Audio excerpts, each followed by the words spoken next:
शानदार सकाफ़त आहे जंहिं दौर में दुनिया में माण्हू पननि सां जिस्म ढकींदा हुआ त तंहिं टाइम में सिंध जे माण्हू सोटी जो धाॻो ठाहे ऐं जेका आहे कपिड़ो ठाहे शानदार ज़िंदगी गुज़ारींदा हुआ। मोहन जो दड़ो उन्हनि जो शाइद आहे जॾहिं माण्हुनि खे रहण करण जी तमीज़ न हूंदी हुई तंहिं टाइम बि सिंध जे माण्हू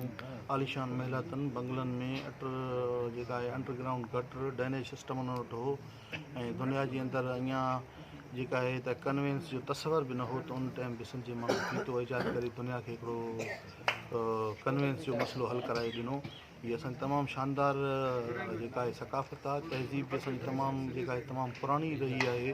त असीं तॾहिं जी इज़त कंदड़ माण्हू आहियूं सभ खे इज़त ॾींदड़ माण्हू आहियूं ऐं पुरअमन क़ौम जा फ़र्द आहियूं। तव्हां तारीख़ उथलाए ॾिसंदो त सिंध जे माण्हू कंहिं बि क़ौम ते कंहिं बि मुल्क ते कॾहिं बि हला न कयो आहे कंहिं ते बि वार न कयो आहे पंहिंजी दिफ़ा में विड़िया हूंदा आहिनि। तारीख़ खोले ॾिसंदो त दोदो सुमरो हुजे होश मोहम्मद शीदी हुजे हेमो कालाणी हुजे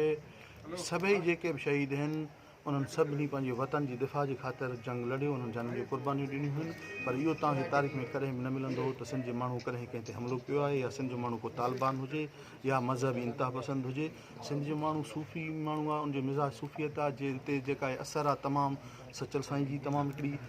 असर आहे ऐं शाह अब्दुल लतीफ़ भटाई रहमतुल्लाह अलैह जो हिकिड़ो तमामु हिते वॾो असर आहे। असीं सभु लतीफ़ जा पेरोकार आहियूं हिन धरती जा आशिक़ आहियूं पंहिंजे सकाफ़त सां प्यार था कयूं ऐं इंशा अल्लाह ताला 11 तारीख़ ते धरती टीवी चैनल सां गॾिजी 1 तारीख़ ते